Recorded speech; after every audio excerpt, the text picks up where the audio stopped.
வாங்க தீபாவளி ஸ்பெஷலில் எல்லடை ரெசிபி எப்படி ரெடி பண்ணுறேன்னு பார்க்க போகலாமா? ஃபஸ்ட்டு அரிசி மாவு எடுத்துக்கிறேன். நான் இந்த கப்பால் 2 கப் அரிசி மாவு எடுத்துக்கிறேன். அது கூடவே வெள்ளை எள்ளு ஆட் பண்ணிக்கிறேன்.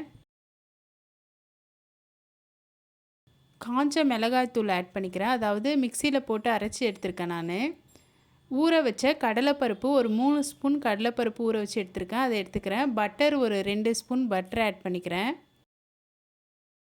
கூடவே பெருங்காயத்தூள் ஆட் பண்ணிக்கிறேன். தேவையான அளவுக்கு உப்பு ஆட் பண்ணிக்கிறேன். ஆட் பண்ணிவிட்டு இப்போ இது எல்லாத்தையும் நல்லா மிக்ஸ் பண்ணிக்கலாம்.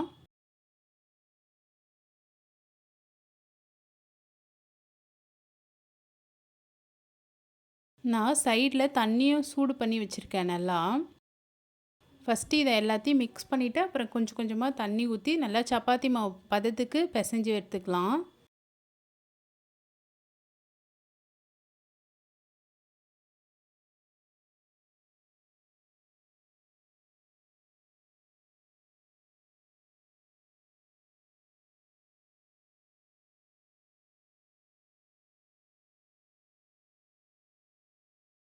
நான் வெள்ளை எள்ளு ஆல்ரெடி ஆட் பண்ணியிருக்கேன். அது கூடவே கருப்பு எள்ளும் ஆட் பண்ணிக்கிறேன்.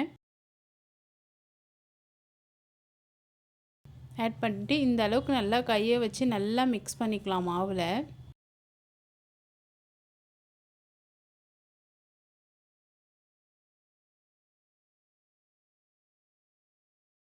ஏன்னா நம்மளுக்கு உப்பு எல்லாமே கரெக்டாக இருக்கணும், அதனால் நல்லா மிக்ஸ் பண்ணிக்கிறேன் ஃபஸ்ட்டு.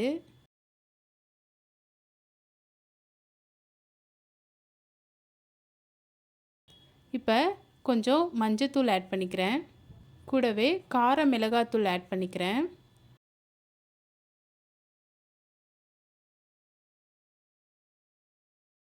இப்போது இதையும் ஆட் பண்ணிட்டு நல்லா மிக்ஸ் பண்ணிக்கலாம்.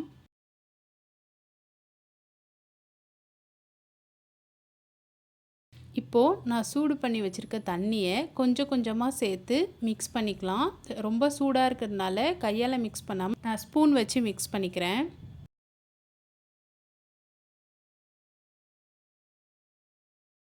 இப்போது நம்மளுக்கு எந்த அளவுக்கு வேணுமோ அந்த அளவுக்கு சப்பாத்தி மாவு பதத்துக்கு நான் பிசைஞ்சு எடுத்துக்க போகிறேன்.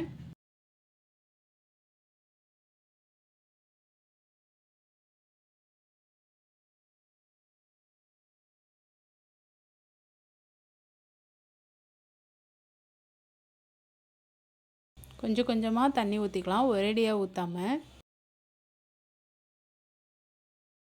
நான் நல்லா சூடான தண்ணி தான் ஆட் பண்ணிக்கிறேன்.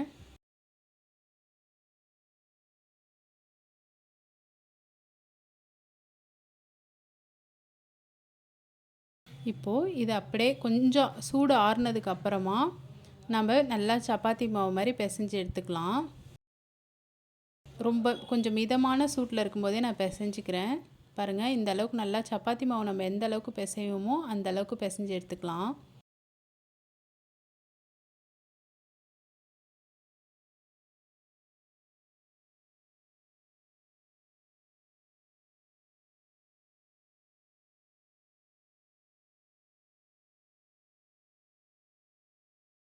இப்போது இதை நான் ஒரு துணி போட்டு மூடி ஒரு 1/2 hour கிட்ட அப்படியே வச்சிடுறேன். ஒரு 15 மினிட்ஸ்லேருந்து ஒரு 30 மினிட்ஸ் வரைக்கும் அப்படியே வச்சிடலாம்.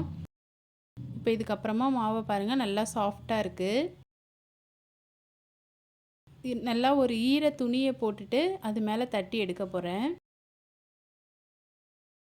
நம்ம இதை வாழை இலையில் கூட தட்டி எடுத்துக்கலாம். நல்லா ஈர துணியை போட்டுட்டு அது மேலே வச்சு நல்லா தட்ட போகிறேன். நல்லா இந்த அளவுக்கு மாவை ஃபஸ்ட்டு எந்த வெடிப்பும் எதுவும் இல்லாமல் நல்லா உருட்டி எடுத்துக்கலாம்.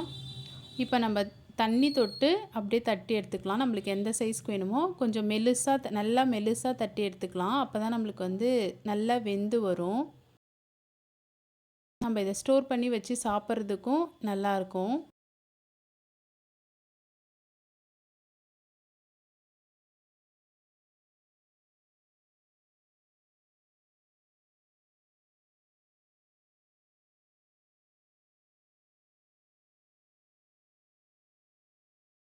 பாருங்கள், இந்த அளவுக்கு நல்லா தட்டிட்டு நம்ம ஈர துணியில் தான் தட்டுறோம், அதனால் எடுக்கிறதுக்கும் ஈஸியாக வரும். இப்போது நம்ம ஒரு நல்ல வெள்ளை துணியை ஏதோ ஒரு துணியை நல்லா விரிச்சிட்டு அது மேலே நம்ம தட்டி தட்டி போட்டுடலாம். நம்ம அது தட்டி தட்டி போடுறதுக்கும் நம்ம நல்லா கொஞ்சம் காஞ்சதுக்கப்புறம் எண்ணெயில் போட்டு எடுத்தால் நல்லா சூப்பராக வரும். இப்போது எல்லாத்தையுமே இதே மாதிரியே நான் தட்டி எடுத்துக்கிறேன். நம்ம மாவு எடுக்கும்போதே வெடிப்பு இல்லாமல் நல்லா ரவுண்டாக எடுத்துக்கலாம்.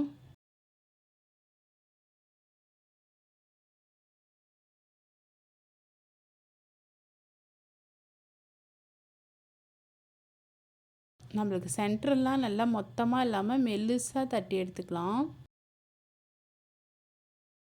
அப்போ தான் நம்மளுக்கு நல்லா கிறிஸ்பியாக வெந்து வரும்.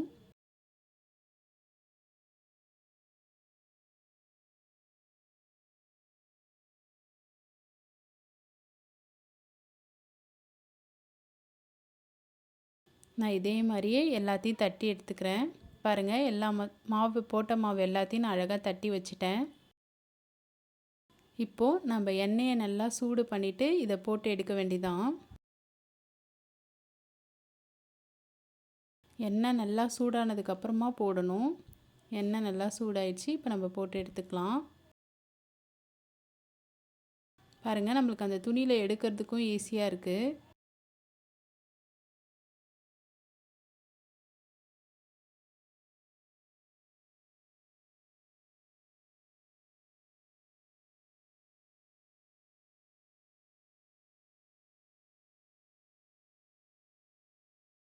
இது சிம்பிளாக அரிசி மாவை வச்சே ரெடி பண்ணாலே நம்மளுக்கு கிறிஸ்பியாக வரும். எதுவும் அரிசியை ஊற வச்சு செய்யணும்னு இல்லை, நம்ம இன்ஸ்டண்ட்டாக அரிசி மாவுலே இது செய்கிறப்ப நம்மளுக்கு ஈஸியாக வந்துடும். நல்லா 2 பக்கமும் திருப்பி விட்டு நல்லா கிறிஸ்பியாக வேக விட்டு எடுத்துக்கலாம்.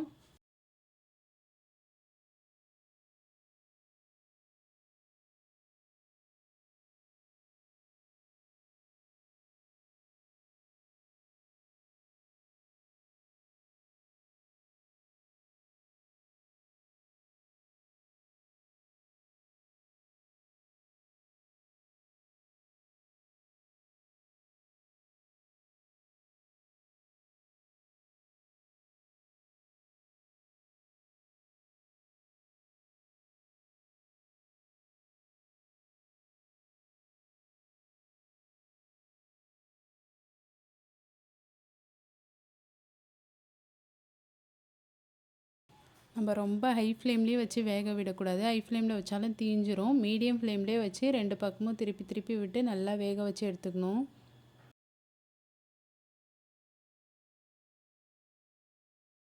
இப்போது இது நல்லா வெந்துடுச்சு. நம்ம பிளேட்டில் எடுத்து வச்சுக்கலாம்.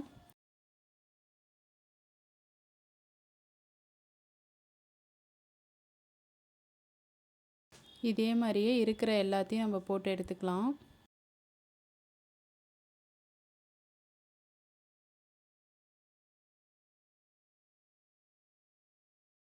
நம்மளுக்கு எண்ணெயில் போடும்போதே நல்லா உப்பி வருது பாருங்கள்.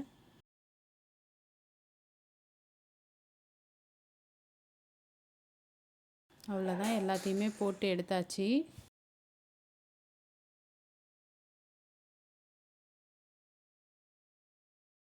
சூப்பராக இந்த தீபாவளிக்கு எள்ளடை ரெசிபி ரெடி ஆயிடுச்சு. நீங்களும் இந்த தீபாவளிக்கு இந்த எள்ளடையை ட்ரை பண்ணி பாருங்கள். இது போல் தீபாவளி ஃபெஸ்டிவல் ரெசிபிஸ் உங்களுக்கு பிடிச்சிருந்தா என் சேனலை ஃபாலோ பண்ணிக்கோங்க. லைக் பண்ணுங்கள், ஷேர் பண்ணுங்கள், கமெண்ட் பண்ணுங்கள், சப்ஸ்கிரைப் பண்ணிக்கோங்க. நெக்ஸ்ட் வீடியோவில் பார்க்கலாமா? பாய்.